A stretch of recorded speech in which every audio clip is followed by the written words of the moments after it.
하나님의 말씀 시편 130편 1절부터 8절까지 말씀입니다. 우리 함께 교독하도록 하겠습니다. 제가 먼저 읽겠습니다. 시편 130편입니다. 여호와여, 내가 깊은 곳에서 주께 부르짖었나이다. 주여, 내 소리를 들으시며 나의 부르짖는 소리에 귀를 기울이소서. 여호와여, 주께서 죄악을 지켜보실진대 주여, 누가 서리이까? 그러나 사유하심이 주께 있음은 주를 경외하게 하심이니이다. 나 곧 내 영혼은 여호와를 기다리며 나는 주의 말씀을 바라는도다. 파수꾼이 아침을 기다림보다 내 영혼이 주를 더 기다리나니 참으로 파수꾼이 아침을 기다림보다 더하도다. 이스라엘아, 여호와를 바랄지어다. 여호와께서는 인자하심과 풍성한 속량이 있음이라. 그가 이스라엘을 그의 모든 죄악에서 속량하시리로다. 아멘. 우리 좌우 앞뒤로 인사 한번 나누실까요? 반갑습니다. 반갑습니다. 네, 잘 오셨습니다, 여러분. 반갑습니다. 여러분, 오늘 우리가 함께 읽은 이 시편 130편은요 시편의 여러 장르들이 있는데 그 장르들 가운데 참회하는 시다라고 해서 참회시로 분류되는 시편입니다. 참회란 자신의 죄를 고백하는 것을 참회라고 하죠.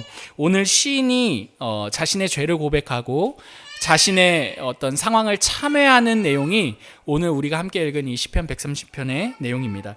우리 이 시편 130편에 어떠한 내용이 있는지 한번 차근차근 살펴보도록 하겠습니다. 여러분 1절 같이 한번 읽어보실까요? 여호와여, 시작. 여호와여, 내가 깊은 곳에서 주께 부르짖었나이다. 여러분 1절 한번 보시면요, 지금 시인의 상황이 등장해요.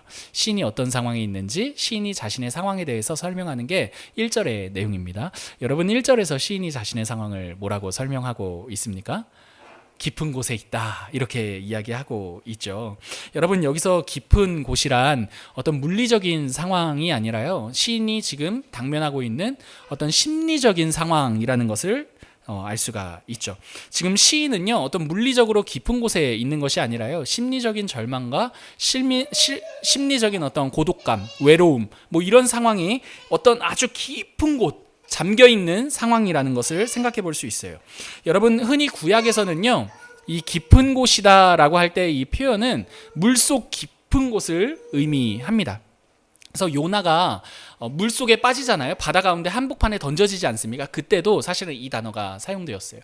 깊은 곳에 잠기다, 이럴 때 사용되는 표현이 오늘 시인이 1절에 깊은 곳에서 내가 주를 부르짖었다라고 할 때 그 깊은 곳의 의미가 됩니다. 여러분, 시인은요, 어찌됐든 분명한 것 한 가지는요, 자신이 손쓸 수 없는 어떤 굉장히 난처한 상황에 갇혀 있다라는 것을 알 수가 있는 거죠.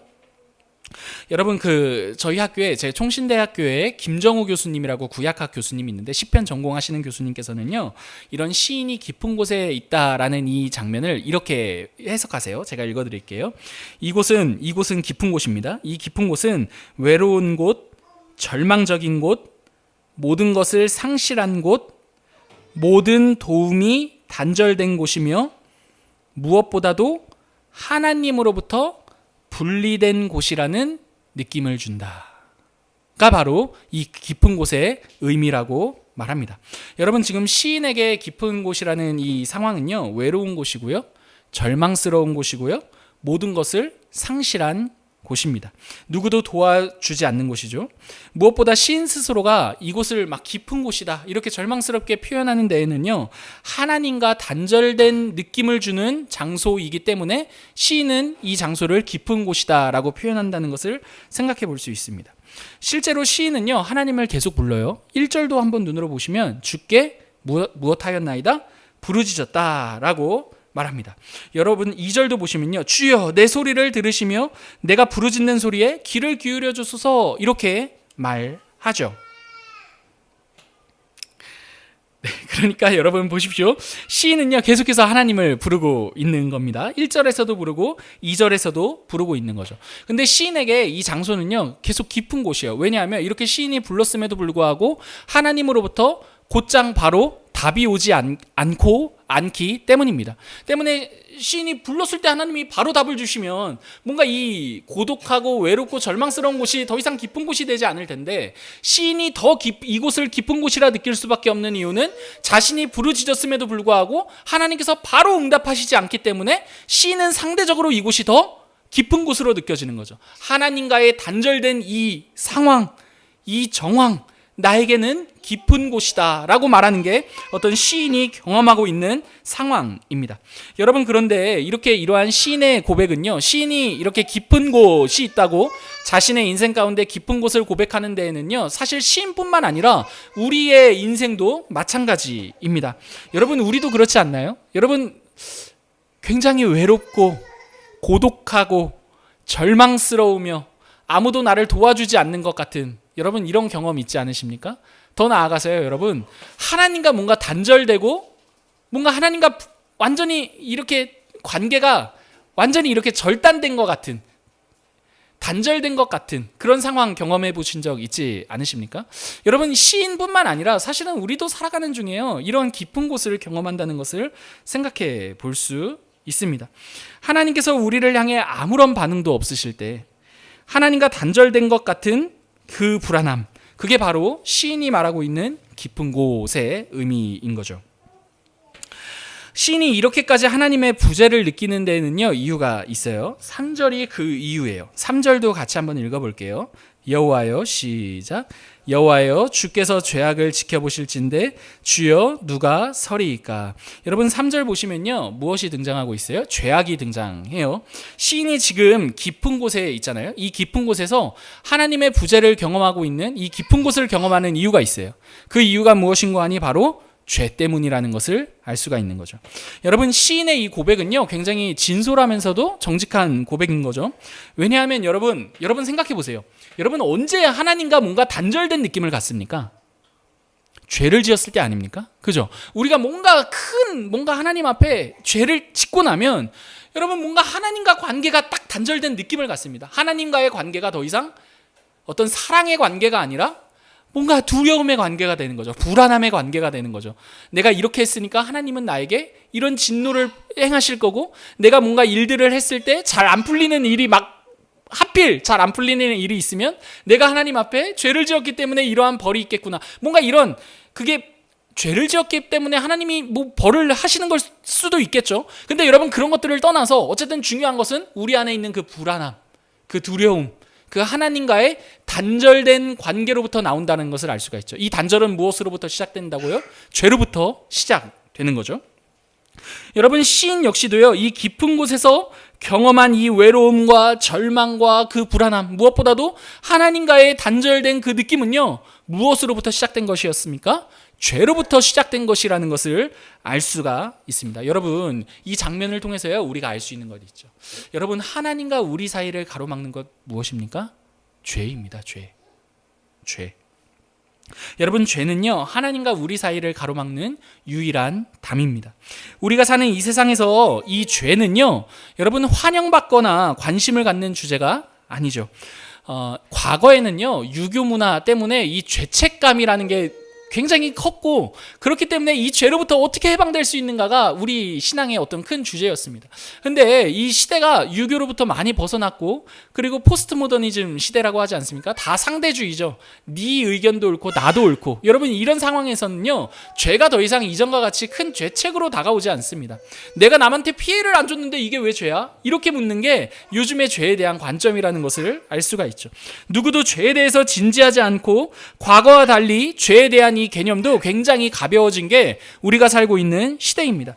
하지만 여러분, 꼭 기억하시기 바랍니다. 성경은요, 죄를 그렇게 가볍게 다루고 있지 않습니다. 하나님과 우리와의 관계를 어그러뜨리고 하나님과 우리와의 관계를 막아내는 유일한 담은 바로 죄입니다. 여러분 때문에 성경에서 죄라는 이 주제는요, 굉장히 중요한 주제이며, 또 뿐만 아니라 복음이란 무엇인지를 이해하는 데 있어서 죄를 통과하지 않고서는 복음이 무엇인지 모를 정도로 이 죄는 신자가 반드시 통과해야 할 한 중요한 지점이라는 것을 기억해야 합니다. 여러분, 죄를 빼놓고서는요, 복음을 말할 수 없고, 죄를 언급하지 않고서는요, 하나님을 말할 수 없습니다. 여러분, 왜 그렇죠? 왜 이렇게 죄가 중요하죠? 왜냐하면 여러분, 사람의 모든 본질적인 문제는 무엇으로부터? 죄로부터 시작되었기 때문입니다. 여러분, 하나님께서는요, 또 뿐만 아니라 이 본질적인 문제를 다루시는 하나님이시기 때문에 여러분, 기독교 신앙에 있어서 이 죄를 그냥 뛰어넘고 하나님이 어떠하신 분이신지를 안다는 것은 어불성설이죠. 여러분, 죄는 다른 어떠한 것들보다 우리를요, 시인이 고백하는 이 깊은 곳에 가두어두는 근원적인 이유가 됩니다. 여러분, 죄는요, 이렇게 우리를 가둬둬요. 깊은 곳에 가둬둬요. 절망을 갖게 하고 외로움과 고독함에 갇히게 만드는 것, 무엇보다도 하나님에 대해 단절된 느낌을 갖게 만드는 것이 죄가 우리를 향해 하는 일입니다. 여러분, 사람은요, 때문에 그 누구도 이 죄로부터 자유로울 수가 없는 존재입니다. 모두가 다 태어나면서 죄 아래 태어나는데, 죄 아래 태어난다는 이 말은요, 죄의 영향력 안에 갇혀서 태어난다는 말입니다. 누구라도 이 깊은 곳을 경험하기 마련인 거죠. 오늘 시인뿐만 아니라 사람이라면 누구나 다 이 깊은 곳을 경험한다는 말입니다. 스스로의 힘으로는요, 이 깊은 곳으로부터 나올 수 없는 게 성경이 말하고 있는 내용입니다. 그래서 여러분, 시인은요, 3절에서 이렇게 고백해요. 제가 읽을게요. 3절입니다. 여호와여, 죄악을 이렇게 말합니다. 주께서 죄악을 지켜보신다면 과연 누가 주님 앞에 제대로 설 수 있겠습니까? 그죠? 주님께서 죄악을 지켜보신다면 과연 누가 주님 앞에 떳떳하게 설 수 있겠습니까? 라고 말하는 거죠. 이게 무슨 말입니까, 여러분? 그 누구라 할지라도, 여러분, 이 세상에 남들이 부러워하는 그 모든 것, 그 어떠한 것을 가진 그 어떠한 사람이라고 하든지 간에 하나님 앞에 섰을 때 죄로부터 자유로울 수 있는 사람은 아무도 없다라는 의미죠. 여러분, 이렇게 깊은 곳에서 하나님을 향해 부르짖는 이 시인이요, 복음을 경험해요. 그 복음을 만나는 장면이 바로 4절입니다. 4절 같이 한번 읽어보겠습니다. 4절입니다. 시작. 그러나 사유하심이 주께 있음은 주를 경외하게 하심이니이다. 여러분, 4절 눈으로 한번 보세요. 사유라는 말 있잖아요. 사유. 이 사유라는 이 말은요, 용서라는 말이에요. 용서. 시인이 무슨 말을 하는 것이냐면요, 자신의 죄로 인해 깊은 곳에 갇혀 있잖아요. 그죠? 깊은 곳에 갇혀 있었던 이 시인이요, 어떻게 할 수 없는 중에 하나님의 복음을 만난 겁니다. 여러분, 하나님의 복음이 무엇입니까? 바로 그 깊은 곳에 죄로 인해 갇혀 있는 그 사람은, 그 시인을 향해 용서를 선언하시는 하나님, 그게 바로 시인이 만난 복음이었습니다. 하나님께서 시인의 죄를 용서하심으로써 그가 갇혀있던 그 깊은 곳으로부터 하나님이 건져내신 거죠. 여러분, 시인이 깊은 곳으로부터 나올 수 있었던 이 장면을 한번 생각해 보면 좋겠어요. 여러분, 한번 생각해 보십시오. 시인이 이 깊은 곳으로부터 나올 수 있었던 이유가 무엇이라고 말했습니까? 하나님께서 시인의 죄를 용서하셨기 때문인 거죠. 시인을 둘러싼 그 죄에 대한 책임을요, 하나님께서 용서하셨기 때문에, 용서받기 싫은가 봐요. 용서하셨기 때문에 시인이 그 깊은 곳으로부터 건짐을 받은 거죠. 총체적 난국입니다. 여러분, 그래도 잘 따라와 보십시오. 여러분, 이렇게 시인이요, 자신에게 베풀어진 이 용서를 복음이라고 하는데 이유가 있어요. 여러분, 이 용서가 시인에게 복음이 되는 이유가 있습니다. 여러분, 이 용서가 어떠한 용서죠? 하나님께서 시인에게 베푸신 이 용서가 어떠한 용서입니까? 여러분, 한번 생각해 보세요. 이 시인이 이 용서를 자기의 노력과 업적으로 받아낸 것일까요? 자기가 막 이 용서를 위해 무엇을 했더니 하나님이 그래, 용서해 주마, 이렇게 용서가 도착했을까요? 여러분, 오늘 이 시편 130편에 그 어디에서도 하나님의 용서는 시인의 업적으로부터 시작된다고 말하고 있지 않죠. 여러분, 시인이 받은 용서는요, 하나님 편에서 하나님이 베푸신 무엇입니까? 은혜입니다. 때문에 여러분, 루터 있잖아요. 종교개혁자 루터는요, 이 시편에 대해서 이렇게 이야기해요. 바울의 시편이다, 이렇게 이야기해요. 여러분, 왜 바울의 시편입니까? 바울이 굉장히 무엇을 강조해요? 자신의 서신서에서 은혜를 강조하거든요. 은혜의 복음. 여러분, 오늘 이 시편에 시인이 받은 그 용서는요, 시인이 만들어낸 자신의 행위에 근거한 용서가 아니라 하나님 편에서의 은혜였다는 것을 기억해야 합니다. 여러분, 때문에 오늘 본문을 통해 알 수 있는 중요한 기독교 진리가 있어요. 그것이 무엇이냐 하냐면 하나님께서 사람의 죄를 용서하시는 원리가 있는데 그 원리는요, 보상의 원리가 아니라 은혜의 원리라는 말입니다. 여러분, 이 세상은요, 보상의 원리로 돌아가요. 내가 한 만큼 받아요. 그렇지 않습니까? 여러분, 내가 한 만큼 받기 때문에 사람이 억세져야 돼요. 그러지 않는가요? 여러분, 막 표독스러워져야 돼요. 왜냐하면 그렇지 않으면 살아남을 수가 없거든요. 여러분, 그런데 오늘 이 은혜의 원리, 하나님의 은혜, 그러다 보니까 여러분, 제가 그 세상을 막 표독스럽게 살지 말아라 이런 차원에서 하고 싶은 말이 아닙니다.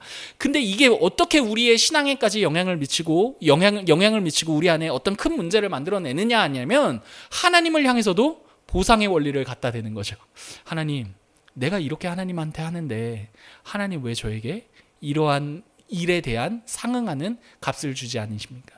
여러분, 우리도 모르게 계속 하나님을 보상의 원리로 대한다는 것을 알 수가 있어요. 여러분, 한 분이 저에게 이런 이야기 하셨어요. 예수를 믿지 않아요. 근데 그분이 이런 얘기 하셨어요. 자기는 너무 억울하대요. 억울해서 아직 기독교 신앙을 가질 것에 대해서 회의감이 든대요. 왜 회의감이 드냐고 물어봤더니 기독교인들은 너무 공짜로 먹는다는 거예요. 자기의 인생은 자기는 중학교 때부터 돈을 벌어와갖고 자수성가한 케이스인데 자기가 여지껏 노력해서 살아온 이 인생이 기독교 신앙을 믿게 되면 너무나 공수표로 돌아갈까봐, 자신의 수고와 노력이 공수표로 들어갈까봐 너무나 억울해서 기독교 신앙을 받아들이기가 힘들다는 거예요. 여러분, 그분에게 어떤 이야기를 할 수 있겠습니까? 여러분, 뼛속 깊숙이 어떤 원리가 자리 잡혀 있습니까? 보상의 원리가 있죠. 여러분, 하나님께서는요, 우리를 단 한 번도 보상으로 대하지 않으시는 거죠. 여러분, 만약에 하나님께서 우리에게 보상을 찾으신다면 여러분, 받을 게 더 많습니까? 하나님께서 걷어가실 게 더 많습니까? 여러분, 전자입니까? 후자입니까? 받을 게 많습니까? 걷어갈 게 많습니까? 여러분, 하나님께서 우리를 단 한 번도 보상의 원리로 대하지 않으셨다는 게 우리 안에 큰 은혜이죠. 그죠? 여러분, 하나님은 단 한 번도 우리를 보상으로 대하지 않으시는데 우리의 뼛속 깊은 죄성은 우리는 하나님을 어떻게 대하고 싶어 합니까? 보상으로 대하고 싶어 하죠. 하나님, 내가 이 정도 했는데 당신이 나에게 이 정도의 값을 베풀지 아니하시면 나는 억울합니다. 내 인생은 억울합니다. 여러분, 그렇게밖에 말할 수 없는 건 이 세상의 전부가 보상이라고 생각하는 그 생각 때문인 거죠. 하지만 여러분, 우리가 믿는 하나님 단 한 번도 우리를 향해 보상, 기브 앤 테이크, 네가 나에게 하는 만큼 내가 너에게 줄 거야 라고 대하신 적이 없는 하나님이십니다. 여러분, 오늘 용서 역시도 마찬가지입니다. 여러분, 이 용서가 시인이 죄로부터 용서받은 것, 하나님께서 그 시인을 그 죄 가운데로부터 용서하신 것, 여러분, 시인에게 그 무엇이 있었기 때문이었습니까? 아니죠. 시인으로부터 나온 것은 단 하나도 없었습니다. 시인은 누구라도 하나님 앞에 섰을 때 그 죄로 인해 하나님 앞에 제대로 설 수 있는 사람은 아무도 없다라고 말했기 때문에요. 시인은 스스로 자신의 죄를 해결할 수 없다고 이 지점에서 밝히 말하고 있는 것 아닙니까? 때문에 여러분, 시인에게 우리가 물어볼 수 있겠죠. 어떻게 하나님의 용서를 경험하고 이런 시편을 썼습니까? 여러분, 그러면 시인이 뭐라고 말하겠습니까? 아, 제가 말입니다. 여러분, 이렇게 말하겠습니까? 아니죠. 오직 누구의 은혜다? 그분의 은혜였습니다. 여러분, 이게 시인이 자신이 경험한 용서를 설명할 수 있는 유일한 내용 아니냐는 말입니다. 그러므로 여러분, 시인이 용서를 받은 것은요, 은혜입니다. 다른 것은 아무것도 말할 것이 없습니다. 그렇다면 여러분, 우리는요, 이렇게 말할 수 있을 것 같아요. 인간의 근원적인 이 문제를 해결할 수 있는 방법이 무엇이냐 라고 묻는다면 우리는 이렇게 말할 수 있을 것 같습니다. 오직 하나님의 은혜만이 사람의 그 본질적인 문제를 해결할 수 있는 유일한 답입니다 라고 말이죠. 여러분, 사람의 그 본질적인 이 죄에 대한 문제를 해결할 수 있는 유일한 길은요, 하나님의 은혜뿐입니다. 사랑하는 성도 여러분, 우리의 본질적인 문제 역시도 마찬가지입니다. 우리의 본질적인 문제를 해결하는 건 역시도요, 우리의 노력이 아니라 그분의 은혜입니다. 여러분, 우리는요, 막 매를 맞으면 우리가 잘 살 것 같죠? 여러분, 제가 성도님들 많이 상담하다 보면요, 성도님들께서 이런 이야기 간혹 하세요. 목사님, 제가 하나님께 매를 크게 맞아서요, 제가 이제는 그때부터 정신 차리고 잘 삽니다. 뭐 이런 얘기 하세요. 근데 여러분, 제가 그 얘기 듣고 좀 보면요, 또 삶이 예전과 뭐 큰 차이 없습니다. 제가 몇 번을 경험했어요. 나이가 춘추가 얼마나 되셨든 간에 사람의 생질이 그렇습니다. 본질이 그렇습니다. 여러분, 사람은요, 매 맞는다고 변하지 않습니다. 그 잠깐 반짝 깨달을 수는 있겠죠. 그렇다면 사람의 본질적인 이 문제와 사람의 근원적인 변화는 무엇으로부터 시작합니까? 하나님의 은혜로부터 시작합니다. 여러분 꼭 기억하십시오. 하나님께서는요, 우리를 매를 때려 고치시는 분이 아니라 자신의 한량없는 은혜 가운데 우리를 변화시키는 분이십니다. 그래서 여러분, 구약에 보면 그 하나님에 대해 뭐라고 말합니까? 그는 은혜로우시며 자비로우시며 인자하시며 오래 참으심이 길이 참으시는 하나님이시다. 이렇게 말하고 있지 않습니까? 여러분, 하나님은요, 우리가 행한 대로 갚지 않으시고요, 그분의 선하심대로 우리를 대하시는 그분의 그 은혜로 우리의 본질적인 문제를 해결하시는 분이시죠. 여러분, 그래서 이걸 뭐라고 한다고요? 복음이라고 하는 거예요. 복음. 여러분, 세상은요, 때려서 고친다 이렇게 말합니다. 율법이에요. 여러분, 그게 율법. 복음은 무엇입니까? 은혜로 사람을 변하게 하는 것. 그게 은혜입니다. 여러분, 이 복음은요, 우리에게 조금 더한 내용을 말해줘요. 무엇라 더 말해주냐 하냐면요, 하나님께서요, 우리를 위해 우리가 갇혀있던 그 깊은 곳에 하나님이 갇히셨다고 말해줍니다. 여러분, 이 말이 무슨 말입니까? 완전한 하나님이 완전한 사람이 되어 우리를 대신해서 죽어주셨죠. 여러분, 그게 바로 오늘 시인이 주여 내가 깊은 곳에서 주를 부르짖나이다 라고 할 때 그 깊은 곳에 하나님께서 우리를 대신해 그 깊은 곳에 갇히셨다라는 이 말의 의미입니다. 여러분, 예수님은요, 시인이 그 깊은 곳에 우리를 대신하여 갇히셨기 때문에요, 시인이 경험했던 그 외로움을 자신이 대신 경험하신 분이시고요, 시인이 경험했던 그 절망, 그 깊은 곳에서 반드시 경험해야 할 그 절망을 그분이 경험하셨습니다. 여러분, 예수님의 생애를 생각해 보세요. 여러분, 예수님은요, 언제나 수많은 군중 속에서도 홀로 산에 올라가 외롭게 기도하셨죠. 수제자들에게 끝까지 자기를 위해 기도해달라 했는데 제자들도 다 자요. 여러분, 예수님은요, 어떻게 보면 처음부터 그 마지막까지 정말 혼자 외로이 자신에게 주어진 사명의 길을 걸어가셨죠. 여러분, 뿐만 아닙니다. 모두가 다 예수님을 배반하고 돌아섰습니다. 자신을 유대인의 왕이라고 외쳤던 그 수많은 군중들이 있었잖아요. 여러분, 오병이어는요, 남성만 5,000명입니다. 여러분, 그럼 여성과 그 자녀들까지 합치면 얼마나 더 많은 수 아니겠어요? 10,000명이 넘는 수 아니겠습니까? 여러분, 그렇게 수만 명이 예수님을 따랐습니다. 유대인의 왕이라고. 근데 마지막에는요, 십자가에 달리셨을 때는요, 모두가 다 예수님을 향해서 소리쳤습니다. 십자가에 못 박아 죽이라고 말이죠. 여러분, 무엇보다 그분에게, 예수님에게 있어서요, 그 외로움과 절망을 경험하게 만들었던 것은요, 우리가 죄로 인해 겪어야 할 하나님과의 단절을 그분 스스로가 우리를 대신해 경험하셨다라는 사실입니다. 여러분, 예수님께서 십자가에 달리셔서 마지막에 무엇라 말씀하셨죠? 나의 하나님, 어찌하여 나를 버리시나이까. 여러분, 예수님의 그 외침은요, 사실 우리들의 외침입니다. 여러분, 진짜 시인이 그 깊은 곳에서 자신이 끝까지 외쳤어야 할 그 외침은 주님, 어찌하여 나를 버리시나이까 라는 그 외침입니다. 그런데 여러분, 하나님이신 그분이 사람이 되어 우리를 대신하여 죽으심으로 우리의 외침을 그분이 대신 외치게 되셨죠. 여러분, 예수님께서 우리를 대신해 하나님과 완전한 분리와 그 단절을 경험하심으로써요, 우리는 하나님과 어떻게 되었습니까? 영원한 화평을 누리게 되었습니다.